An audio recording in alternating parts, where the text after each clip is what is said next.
Hello friends, જય માતાજી। આજે હું બનાવી રહી છું ટામેટો ચીઝ મેગી। તો આજે હું તમને આપીશ ચીઝ ટામેટો મેગીની રેસિપી। જો બાળકોને ખૂબ જ પસંદ છે મેગી અને ખૂબ જ ભાવે છે, તો આવી રીતે બનાવશો તો વધારે ભાવશે તેવી રેસિપી આજે હું તમને આપીશ। તો ચાલો આપણે બનાવીએ ટામેટો ચીઝ મેગી। તો એના માટે આપણે જોઈશે એક મેગી। તો મેં અહીંયા લઈ લીધી છે ટામેટા ફ્લેવરની મેગી। તમે કોઈ પણ મેગીનું યુઝ કરી શકો છો। તો હવે એ મેગીને આપણે એક બાઉલમાં કાઢી લઈશું। તો આવી રીતે મેગીને એક બાઉલમાં કાઢી લીધી છે। હવે એને આપણે થોડુંક નોર્મલ ગરમ પાણી રાખી અને તેમાં પલાળી દઈશું।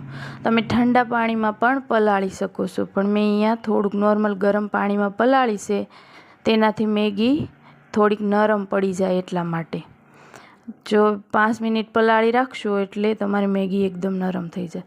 હવે આપણે કરી લઈએ મસાલા। મસાલામાં મેં અહીંયા લઈ લીધું છે મરી પાવડર, ચીલી ફ્લેક્સ, ઓરિગેનો જો પીઝામાં આવે તે, અને એક્સ્ટ્રા મેગી મસાલો, થોડુંક સંચળ પાવડર, મીઠું અને 2 ટમેટાને 2 ભાગમાં કટિંગ કરીને લઈ લીધા છે। અહીંયા આપણે એક જ મેગીનો બનાવવાની છે એટલે 2 ટમેટા અને થોડુંક માખણ। હવે આપણે લઈ લઈશું થોડુંક ચીઝ। એક કઢાઈ લીધી છે, તેમાં નાખી દીધી છે 1 ચમચી તેલ। હવે તે તેલમાં આપણે નાખી દઈશું માખણ। હવે એમાં આપણે નાખી દઈશું ટામેટાં। તો ટામેટાને અહીંયા આપણે તેલ અને માખણમાં સોળવવાના છે। તો તે બળી જાય તો વાંધો નહીં, પણ તેને થોડીક વાર માટે સળવા દેવા પડશે। આવી રીતે આપણે પલટાવી લઈશું અને આપણે જોઈશું કેવી રીતે સળવા દેવાના છે। જો આવી રીતે આપણે ટામેટું સળી જાય ત્યાં સુધી આપણે તેલમાં અને માખણમાં સળવા દેવાના છે। હવે આપણે આને કાઢી લઈશું। તે બરાબર થઈ ગયા છે। હવે આને આપણે ઉપરની સાલ બધી કાઢી નાખશું।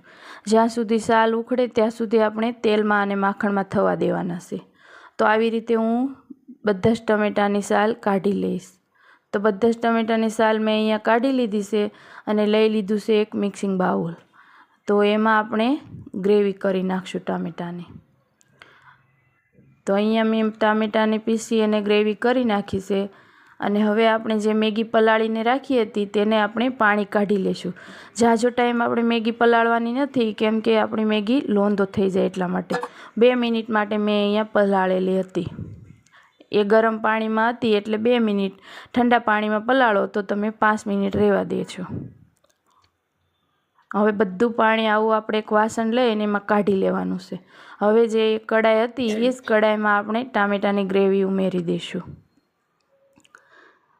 તો તેમાં મેં ટામેટાની ગ્રેવી ઉમેરી દીધી છે। હવે એમાં આપણે મસાલા નાખી દઈશું। આપણે અહીંયા ગેસ ચાલુ નથી કરવાનો, પહેલાં બધા મસાલા ઉમેરી દેવાના છે। મસાલામાં સૌથી પહેલાં મેં અહીંયા સ્વાદ મુજબ મીઠું નાખી દીધું છે। થોડુંક સંચળ પાવડર નાખી દીધું છે અને જે પીઝાનો ઓરિગેનો મસાલો હતો 1/2 ચમચી તે નાખી દીધો છે।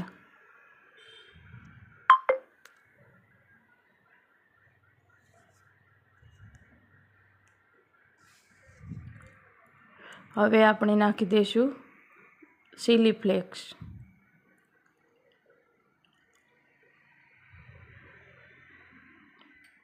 અને જે એક્સ્ટ્રા મેગી મસાલો લીધો હતો તે પણ આપણે નાખી દઈશું।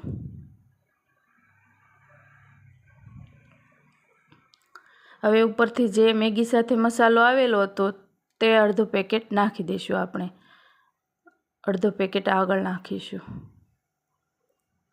હવે આપણે ગેસ ચાલુ કરી દઈશું। ગેસ ચાલુ કરી અને આપણે મેગી ઉપરથી નાખી દઈશું।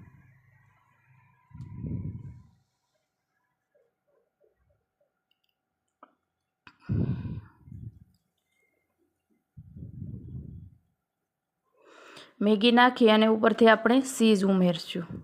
તો આવી રીતે તમારે ખમણીની મદદથી ચીઝ ખમણી અને નાખી દેવાનું છે ઉપરથી.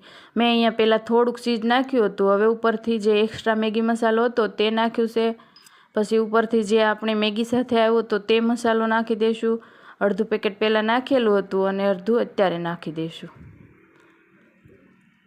એક પેકેટ એક મેગીમાં જોઈએ અને એક્સ્ટ્રા પણ નાખ્યું હતું. હવે થોડુંક સંચળ પાવડર નાખી દઈશું. જે મસાલા નાખ્યા હતા આગળ એ બધા મસાલા આપણે નાખી દઈશું. ફરીથી ઓરિગેનો પાવડર, કાળા મરીનો પાવડર, મીઠું,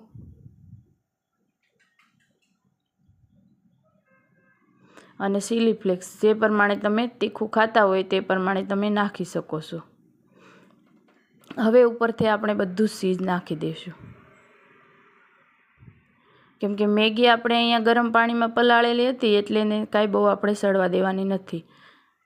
તે ગરમ પાણીમાં એકદમ નરમ પડી ગઈ છે. અને અહીંયા આપણે 2 મિનિટ માટે 1 મિનિટ રહેવા દઈશું ને તો પણ થઈ જશે. તો અહીંયા 1 મિનિટ થઈ ગઈ છે અને હવે આપણે જોઈ લઈએ.